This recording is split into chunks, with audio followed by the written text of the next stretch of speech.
Sarado po ngayon ang kantin sa Pio del Pilar Elementary School kung saan mahigit 100 estudyante ang sumama ang pakiramdam kahapon dahil sa kinain nilang biskwit.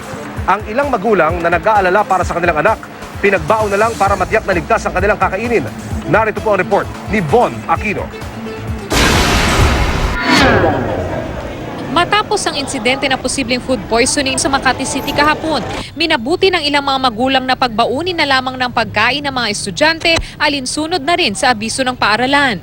Sinuspindi rin kasi ang operasyon ng school canteen ngayong araw habang iniimbestigahan pa ang talagang naging sanhi ng pagkahilo at pananakit ng tiyan ng mga bata.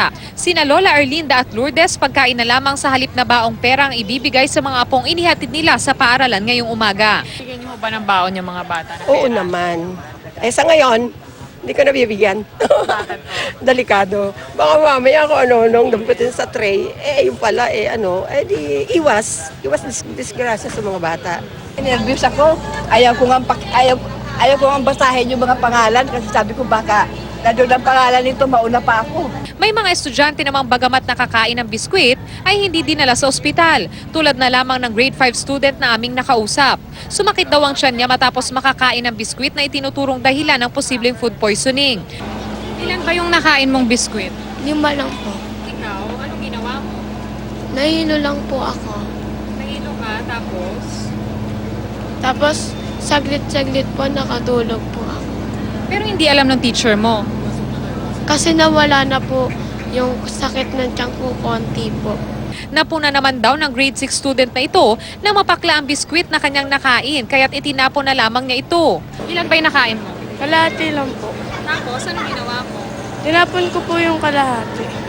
Bakit tinapon mo? Kasi po para pong yung lasa. Anong lasa? Para pong mapakla. Tapos sumakit ba yung tiyan mo? Hindi po. Uminom pa ako ng maraming tubig. Bagamat normal naman ang sitwasyon ng paaralan ngayong araw, may mensahe pa rin ang mga nag-aalalang kaanak ng mga estudyante. Ang ko lang, double checks lang.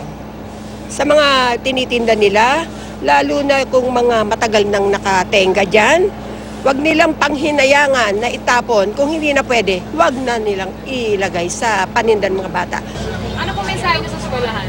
Hindi pag-ingatan na lang nila yung mga mga ibibenta nila ng mga biskwit. Von Aquino, GMA News.